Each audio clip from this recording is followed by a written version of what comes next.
¿Qué? ¿Miguel? No, mi amor, perdón.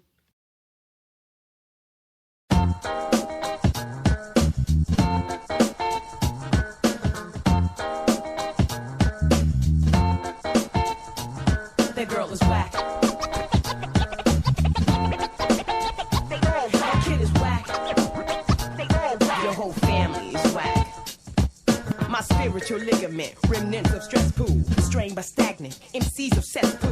Wonder why you don't get better. Your rhyme is cheddar. Could rap at the studio, but can't freestyle a letter. Working hard for my name, cause like I said, it ain't about the money or the fame. It's about reality, my identity, my vicinity, and my struggle. See, I be in the huddle. Now green mood swing means things green ain't what they seem. Dreams cream since age 13. Yo nigga, what? Your style is butt. I be getting mood swings when I can't have things. Cause you hogging it up, you and your wax scene. It's been too many years of survival. Got me wondering who be the homie or the rival. See, I don't know what you have heard. Studio rappers ain't got no nerve. Can't freestyle words, MC style verse. Got rhyme like turds, biting while I serve. Can't freestyle, meanwhile, you perpetrate. Can't kick a rhyme unless it's written first on paper. You play it safer, but get the vapor. Cause I'm the MC, TLPI. Who put your caper? Though I tried, I can't give respect to an MC who can't ad-lib. Misogyny and hard times taking a toll on my soul. No scrotum, rhymes and rotum, I'm in total control. Rhymes are full, brothers used to have me wait for the mic on. Buenas noches, estamos transmitiendo en vivo, son las 21 horas con 05 minutos del día 31 de diciembre del año 2014. Estamos quizás, seguramente como muchos de ustedes, pues la víspera del año nuevo y estamos viendo a ver que cada quien de qué modo decide pasar esta tarde. Me da mucho gusto, como siempre, saludar a Verónica, con quien comparto micrófono y siempre que estamos juntos celebramos algo y esta vez pues es la víspera del año nuevo. Ya va a empezar un año nuevo y todo el mundo está pensando en el 2015 y ya más bien el 2014 ya no quiere saber mucho la gente de él. Es una cierta descarga emocional deshacerse de un año, ¿no te parece? Pues sí, es un año paradójico porque al mismo tiempo quisiéramos olvidarlo para siempre, pero al mismo tiempo, como parte de nuestra responsabilidad cívica mínima, hay que recordarlo porque ya es parte de la historia política de este país. Y entonces, pues en ese sentido hay que tenerlo siempre en mente. Entonces, quién sabe, son sentimientos encontrados. Y siempre uno espera que lo que viene sea mejor, pero a veces las circunstancias sugieren otras cosas. Se oyen por ahí los cohetes de los vecinos desde el sitio donde estamos aquí transmitiendo. Podemos escuchar que a lo mejor se van a meter al micrófono y pues les avisamos para que no piensen que son ruidos intencionales. Y también la reflexión de que esta Navidad ha sido mucho como otros años ha sucedido, una muy buena tregua para descansar. Hasta parece que el crimen se detiene, hasta parece que hay menos, sabemos que hay más robos, también que hay otro tipo de tragedias por los estados emocionales que pudiesen llegar a tener las personas, pero más que nada se nota que la Navidad de alguna forma nos pone y nos deja descansar. Después de que pasan las compras navideñas, los centros comerciales ya alcanzan nuevamente su paz, se puede deambular por la ciudad con mayor facilidad, quizá todo el mundo está de vacaciones.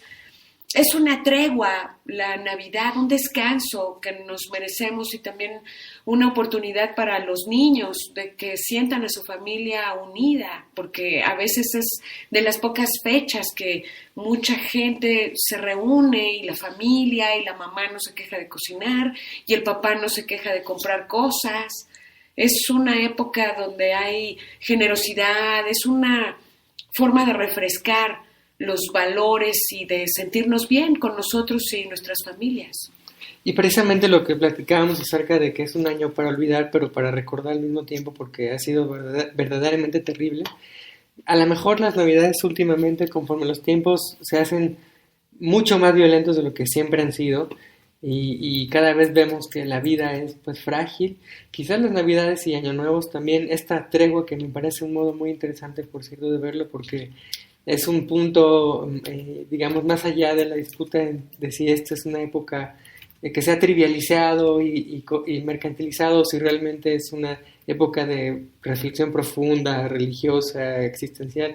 La idea es que parece ser que en la práctica, a nivel de las personas de a pie, la pobreza no termina, la injusticia tampoco, pero sí hay una especie de tregua, como tú bien lo dices, y me da la impresión de que conforme los tiempos se van haciendo terribles, esta tregua al mismo tiempo es quizás una despedida, porque los que pudimos estar juntos, vamos a estar juntos, y esperamos que así sea todo el año, y quizás en diciembre del año 2015 vamos a hacer el corte de caja anual y a ver qué tal nos fue. A ver qué tal nos fue también, como lo comentábamos en otro programa que tuvimos sobre la evolución y la involución que se puede llegar a tener a lo largo de la vida, 365 días que ahora ya se están muriendo, falta muy poco tiempo para que termine el año, y este alivio, la emoción, el periodo de tiempo que nosotros hemos establecido como el que marca la duración de un año nuevo, pero nosotros más viejos. Son varias cosas las que se reúnen, mucha forma de darnos gusto a nosotros mismos con regalos, con comida, con abrazos, todo lo que no nos permitimos abiertamente hacer durante el año. Por eso digo que es una tregua, y una tregua muy necesaria. Hay que aprovechar las vacaciones que se tengan, y si hay esta ocasión está bien. Si no nos llevamos bien con nuestra familia o no podemos estar con todos ellos o preferimos estar en otro sitio que no sea con ellos, de todas formas existe bondad y generosidad en los corazones, no necesariamente tiene que ser bajo ciertas condiciones. Hay una gran libertad para festejar estas fechas como uno prefiera. Es parte de nuestra cultura. Pues sí, y qué terrible que seamos los seres humanos así. Mejor que la tregua sea todo el año, ¿no? Y si quieres un día para darnos de palos, pero el resto del año vivir a gusto. ¿Por qué no pensamos exactamente al revés? ¿Por qué no nos damos una tregua así permanente, ¿no?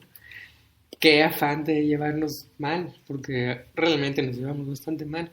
Y todos estos comentarios pues se deben a que hemos estado revisando algún texto interesante que contiene algunos pasajes de historia del México prehispánico, y hemos encontrado cosas interesantes como que este asunto en torno a la muerte, ya sea ritual o a causa de la guerra o como se quiera, pero las representaciones de la muerte, las celebraciones sagradas en torno a la muerte, todo el simbolismo mesoamericano relativo a la muerte es notable. Ese tema ha cautivado a muchos investigadores nacionales y extranjeros, porque parece que el culto a la muerte, se ha hablado de un culto a la muerte, ¿no? Parece que fue verdaderamente intenso. Y entonces lo interesante ahora es pensar que este tema novedoso de la antropología, o es un tema muy actual, que es el de la cosmovisión, y cómo es posible que pueda permanecer una cosmovisión mesoamericana, es decir, previa a la conquista, ¿no? ¿Cómo es posible que esas cosmovisiones indígenas americanas prevalezcan a través de los 300 años de colonia y todo lo que ha pasado a partir de la colonización?